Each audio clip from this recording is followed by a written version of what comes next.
pick up their trailer, the chopper, run them down, grab those hostages, and bounce back across the border before anybody knows we were there. Let's screw with the TV people. The problem was the heat, man. The heat's killer. I remember at times John just sitting on the ground with his head in his hands. Like, what the hell have I gotten myself into? For every shot, there's 6, 8, 10 passes of things. So this was our day. It was like 14 hours of work. It was a real boot camp. Pure hell. I got to go back 15 years and relive everything, except this time to enjoy it and not worry about having to die.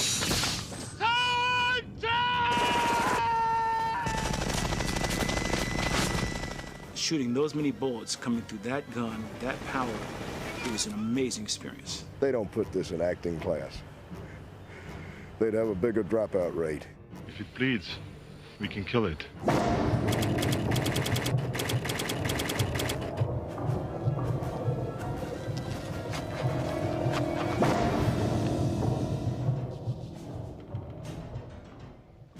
We had an idea about doing a story about a brotherhood of hunters who came from another planet to hunt all kinds of things, but we realized very quickly that wouldn't work very well, so we picked one hunter who was going to hunt the most dangerous species, which had to be man, and the most dangerous man was a combat soldier. It's one of those simple ideas that once someone has the idea, everyone else says, oh, why didn't we think of that? It was a spec script. The Thomas brothers, two first-time writers at the time, basically couldn't get anybody to read the script, didn't have an agent, slipped it under a door of an executive, Michael Levy, at Fox. Michael read the script, shared it with me and the rest of us. Larry Gordon was head of the studio at the time, bought the script, okayed the script going out to Arnold Schwarzenegger. I went and got John McTiernan involved in the process. I had seen his picture. We needed a fresh voice. And Larry Gordon invited Joel Silver to come on and produce it. Joel was the hands-on producer on set. To this day, he still maintains an almost overwhelming presence on the set. A lot of producers, they sort of sit back, they get a line producer, they serve as a sort of creative liaison between the studio and the film, but they don't get their hands dirty. Joel always has gotten his hands dirty by really getting into the muck of the film. Let's lock off this, get a hi-hat or something on that one. I was very happy when they offered it to me. I wanted to do an old-fashioned popcorn movie, and that's what this is. It's meant to be entertainment, and it comes at it from a direction that I had some experience in, which is out of suspense. John McTiernan is a really wonderful action director. He has an ability to take a script and infuse it with both a sense of energy but great storytelling. And so he's a really wonderful storyteller, which is really what you want in a director. John McTiernan has a tremendous ability to visualize the film in his head and just go get that film. Not waste any time, not bullshit around. John McTiernan is an actor's director. It's not just some, director who's just trying to make pretty pictures.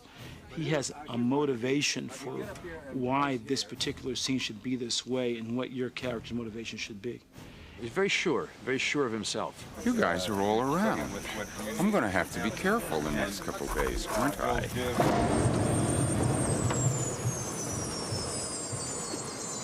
I always wanted to do a film like The Wild Bunch or The Magnificent Seven or something like that, where a team of guys work together, and rather than relying just on yourself. And it's much more realistic. But each one of those guys are very powerful guys. They're not only just great actors, but they're physically very strong, they're very well experienced, and they're equals of mine. You son of a bitch. There are very few people who can be the counterweight to Arnold. What's the matter? The CIA got you pushing too many pencils? Make it easy on yourself, Dutch. I wanted somebody very strong, who's a good actor as well as being very physical. And there are very few people around you could consider. Once we got the list out, Carl jumped right out. I was hanging out in that jungle called Hollywood, very much like this jungle here. Went in one day into this office. It was very hot, steamy like today, a lot of bugs crawling over you and that kind of stuff. Went into this producer's office, was very air-conditioned, saw this name outside, and, neon light and a fan inside and all that stuff, bush kind of furniture and stuff. So I walked in, sat down, made myself comfortable, and this man kept walking back and forth, Finally, he was introduced to me, Joel Silver, the producer, and he comes up to me and he looks at me and says, "Hey, kid, you know what? I got a place for you. I got a movie for you. I want to do a movie about boxing. But before I do that, I've got another movie, In the Jungle. You look like you belong there. How about being in this movie? I'm gonna make you famous. I discovered you." Just like every other producer I've met right over the past 15 years, they discovered. I said, sure, I'll do this movie for you, right? So that's how I'm here. You're hit. You're bleeding, man. I ain't got time to bleed. In there? I play a guy in this by the name of Sergeant Blaine, and Sergeant Blaine is a 250-pound, shall I say, killer who chews tobacco. Bunch of slack-jawed faggots around here. This stuff will make you a goddamn sexual tyrannosaurus. Just like me. Oh, Jesse was a hoot. He came on very big, and it took us a little while to calm him down and get him closer to real. This movie was dominated by larger-than-life personalities. John! Over here. Bill is a spectacular actor. He's a ringer in the group. I had worked for Joel previously in a film entitled Commando, and we had a good time on that. Arnold and I got along real well. You scared, motherfucker? Well, you should be, because this Green Beret's gonna kick your big ass. All right, it's Green Berets for breakfast. He liked that, and so he hired me. My character has a fair amount of emotionalism that I have to bring out. Holy Mother of God. The environment that we're in lends itself so dramatically to the actual jungle experiences that I had when I was in Vietnam. And it was just an instant deja vu. I've had a number of those. Billy, you know something. What is it? There's something out there waiting for us. And it ain't no man. Sonny was a hoot. The insurance company wouldn't let us hire him unless we got a bodyguard for him. Now, the bodyguard was not to protect Sonny. The bodyguard was to protect other people from Sonny. So we had this 6', 8" tall giant man who just had to follow Sonny around 24 hours a day, the entire time he worked in the movie, and make sure that Sonny never misbehaved. Your money bags are getting in my shot there. The old women in the village cross themselves and whisper crazy things, strange things. El diablo cazador de hombres. The demon who makes trophies of man. I never say a word to Elpidia because her own intuitions are so good. She knows much more about the character than I do. Elpidia is a surprise, a delightful one. And go back up, Shane. See if you can get your head square out so you can look straight down. Predator was sort of concurrent with this other movie that I had done, Lethal Weapon, that I'd written. So does it look like blood? Joel had asked me, do you want to do a draft of Predator? The studio's scrambling, and they'd like to kind of get a different version. I didn't want to, but he said, well, you just come down to Mexico with us anyway. We'll put you in a movie. So the idea was hatched. We'll hire him as an actor, and when he's there, stuck in Mexico, we'll give him the script and we'll make him rewrite it. So you cooked up a story and dropped the 6 of us in a meat grinder. I did nothing on the script. It turns out what the studio did, as they always do, is they took the original draft and just shot that. They go all the way around the circle. They get 7 different writers to do a version, and then they all go back to the original draft. Well, all the way through this, I was stealing a Robert Altman technique of, if you can, get actors who can bring something to the table, and then turn them loose. I keep my mouth shut about it, but I actually came from theater. So I like actors. Studio executives think that what they want was guys who love cars and guns and stuff like that. We got to get a guy who loves cars and guns to do an, quote, action movie. So I would sort of hide the fact that I maybe ever knew anything about actors or that I liked them or anything like that. Cars and guns, love cars. It was one thing that John McTiernan was real on target with in regards to bringing us down here a week prior, and it helped out immensely. We brought in a military trainer with them. Oh, we had Gary Adolph Goldman. I nicknamed him Adolf. It was a typical training for the way that Army soldiers move in the jungle, the way they deliver hand signals to one another. Joel said, hey, Bill, how'd you like to go down and spend 8 weeks in Puerto Vallarta? And we thought, oh, this will be cool. We'll go learn to be like soldiers, kind of move like soldiers.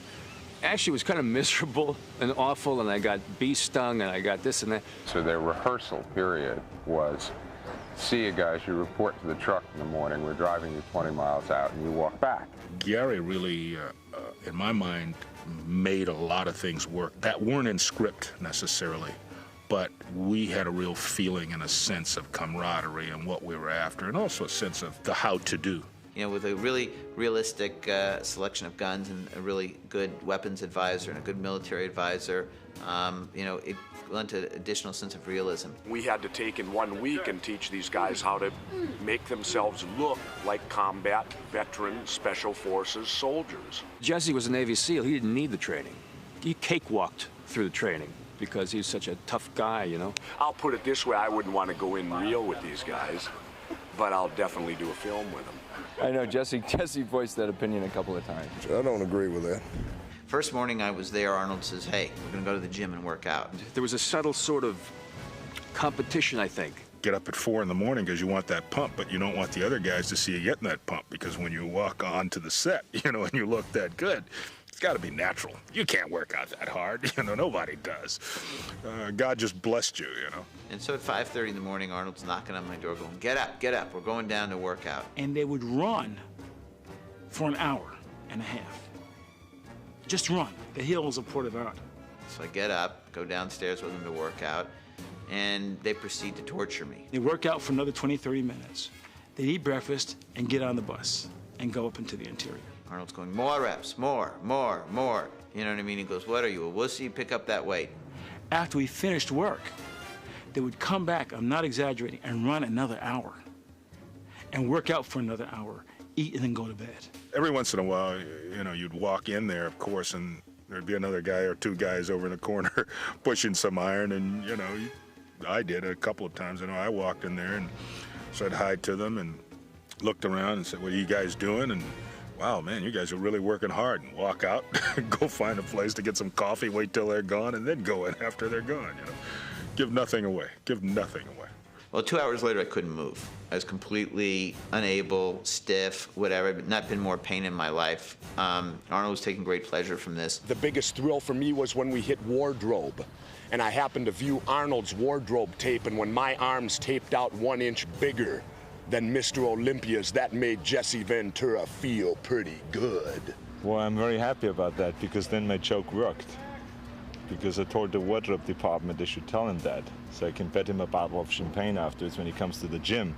He came to the gym 2 days later and he says, you know something, Arnold? We should measure our arms. Who has bigger arms? I said, of course we should. I said, let's bet a bottle of champagne. He says, of course we should. And then we measured it and my arm was 3 inches bigger than his. What the fuck? And he lost a bottle of champagne. So, I mean, you know, the psych-out trips, they work on everybody, on bodybuilders and also on wrestlers. It was good. Seen some badass bush before, man, but nothing like this. I hear ya. This shit's something. Makes Cambodia look like Kansas. Well, in an action movie, geography is tremendously important. Physical proximity or physical relationship is often at the center of a physical conflict. We've spent whole days working on hillsides that were, you know, like this. Oh, and I'm still walking around with a nearly broken wrist. I was climbing looking for a camera position, and the tree I was on broke and dropped me on my head. I think if you check with some of the other publicity people, you'll find there's a picture of the director sticking in a pile of rotten roots with his legs up, and that's it. The physical thing every day, you don't find yourself even sitting down. I mean, we had to prop this chair up so I could sit straight, right? Standing, you can't stand anywhere that's flat. It's always on an angle on a hillside. So even between the shots, you still have to, you know, it's still tension. It's always tension. Visually, you've got to create that whole environment that will put people a little on edge.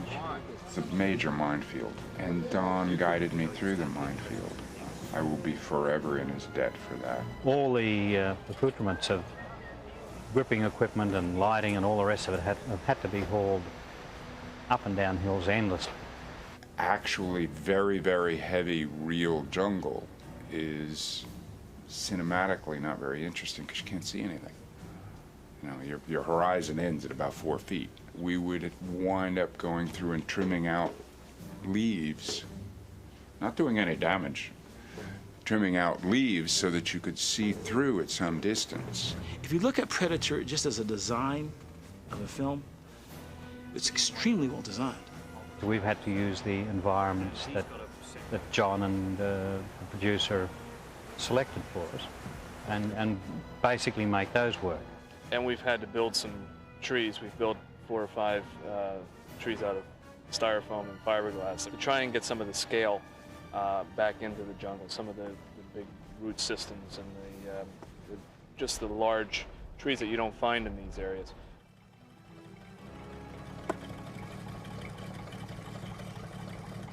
Shooting the raid on the guerrilla encampment was a long, meticulous process. It's just so brilliantly done. I mean, that was one of the classic action scenes, one of the first and one of the big action scenes. We killed one of the hostages. We move. Mac, Blaine, the nest.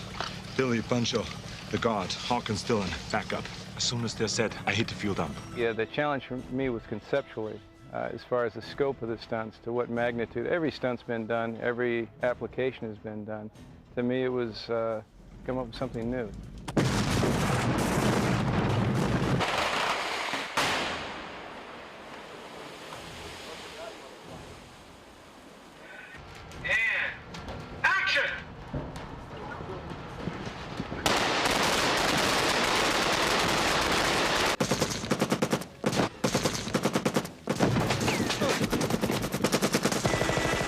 Going to have to teach me how to patrol through a jungle. Nobody's going to have to teach me how to take a sentry out.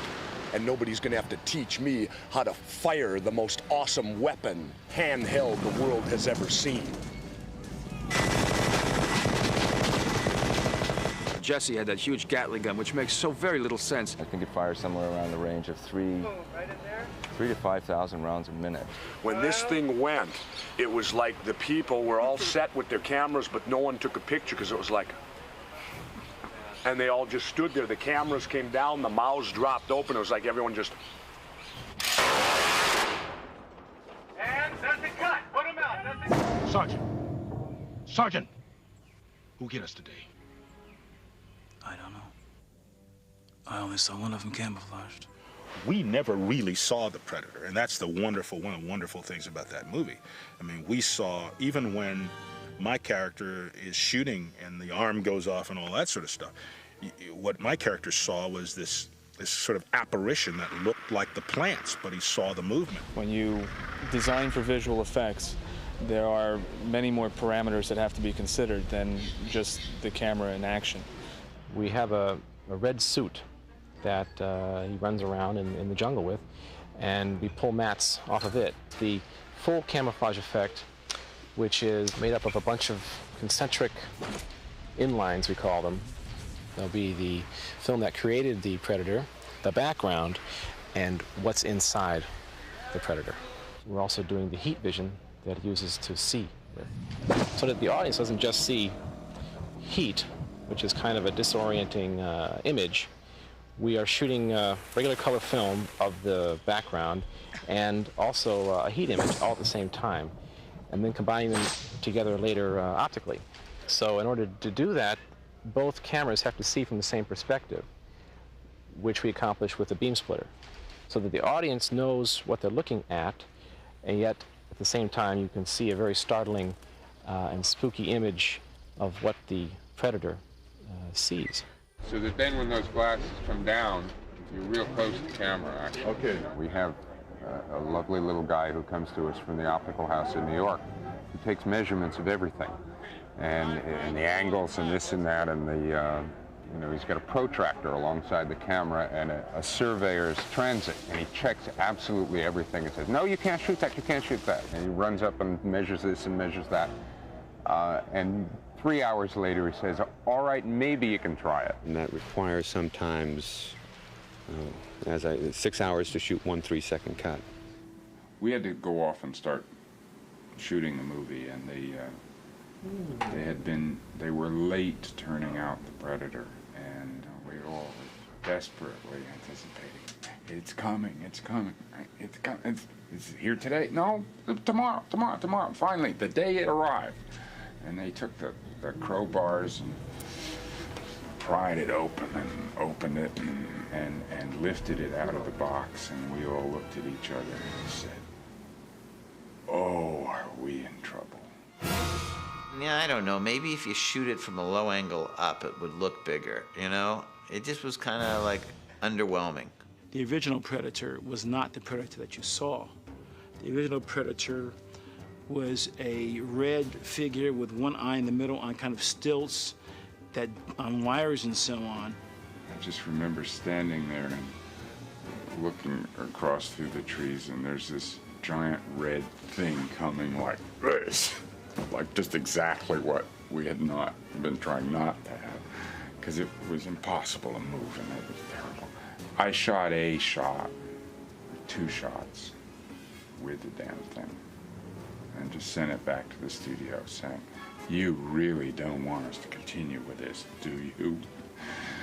And they looked at it and said, nope, wait, stop. We knew the production was going to have to shut down when we ran out of money. And it was one of those fortunate things that Larry Gordon was on board as a producer, because he was there to protect the financial integrity of the picture. In other words, he was there to beat somebody up to get us more money, which wasn't going to happen for a period of time because it needed Leonard Goldberg to come, and he took over the studio. He followed Larry in. He saw the movie and saw the potential of the movie, saw an hour of the movie, and okayed the funds to finish the picture. A break in shooting like that is actually a tremendous luxury. It's wonderful. Woody Allen now does it as part of his production process. He shoots most of the movie and then goes and edits it. And then he goes and finishes, but also reshoots the things that, now that he's had a chance to work with it in the cutting room to see what he can do better and to adjust it. And what I wanted to do was put the movie together first and then go back. It's by no means a calamity. It's actually it's an advantage. It gave us an opportunity to see the picture.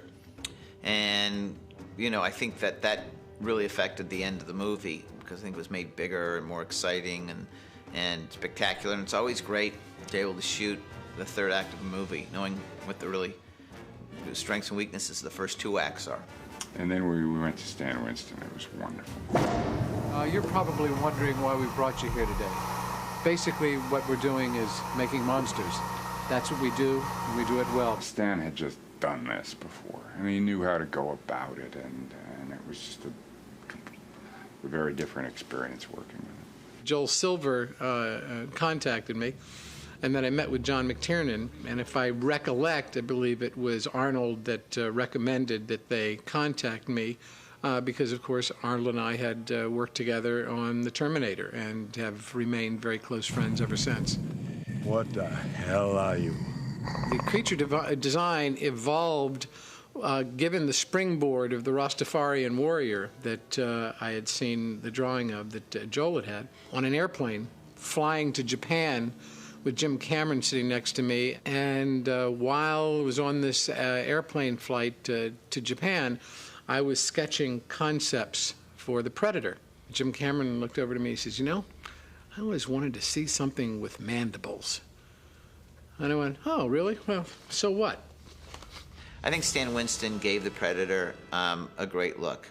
He came up with that unique hair design, came up with those jowls. He really created an indelible monster. He was going to be a warrior and a humanoid, muscled out warrior. And guys in the studio had known of Kevin Peter Hall and was just finishing suit work on Harry and the Hendersons at the exact same time. And I believe Kevin was somewhere on the 7-foot range. Immediately the concept became, let's get Kevin, who can in fact work in a suit, who is an actor, who can create a performance, can create a character.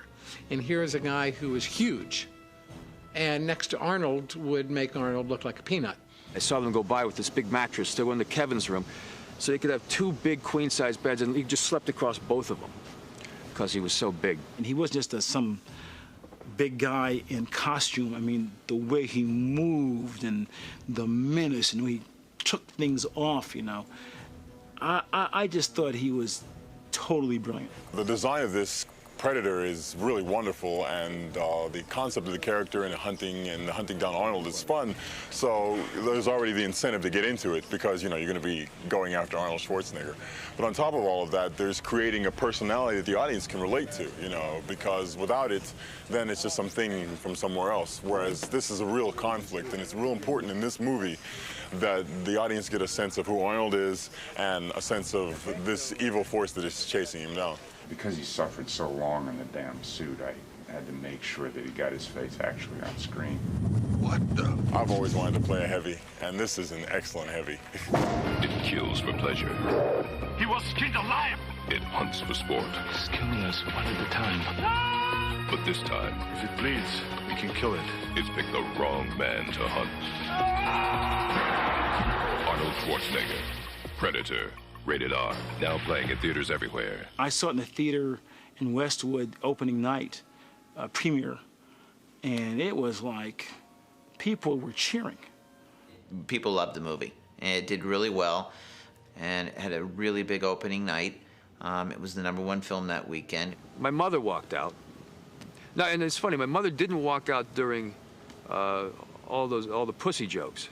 You know, she was not offended, but she couldn't. When my character ran into the jungle and she knew that I was about to get killed, she couldn't watch. She had to leave. I believe the original budget of the movie was $18 million. When you look back, that's not a lot of money because an action movie today, if you can do it for $50 million, you've done a great job. The official tab on this movie is that it has lost more than its original cost. Well, I gotta be honest. I got a net points check about 2 weeks ago from the studio on the movie, so it seemingly has broke even. We had no idea that the film would be so well remembered 15 years later. To this day, all the things I've ever done, people talk about. Just today, I was talking to some guys, and one of the business guys was talking about. He had met me. He says, "Predator." I mean, the first thing he said. I mean, he doesn't say Bill Duke.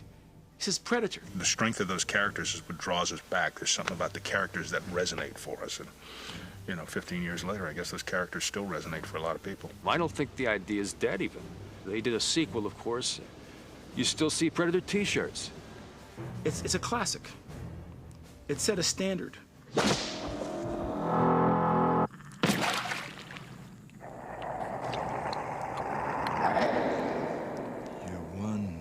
Ugly motherfucker.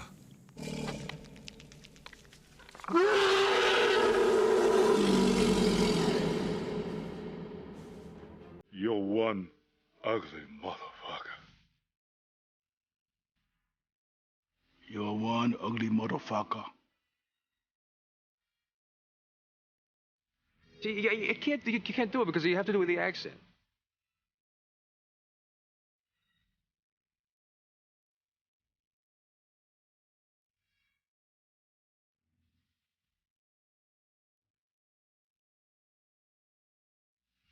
You're one ugly motherfucker.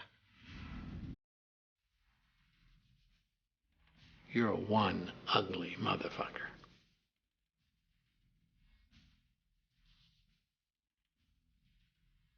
You're one... No, this is Shatner version. I don't know. I'm not going to say it. All right.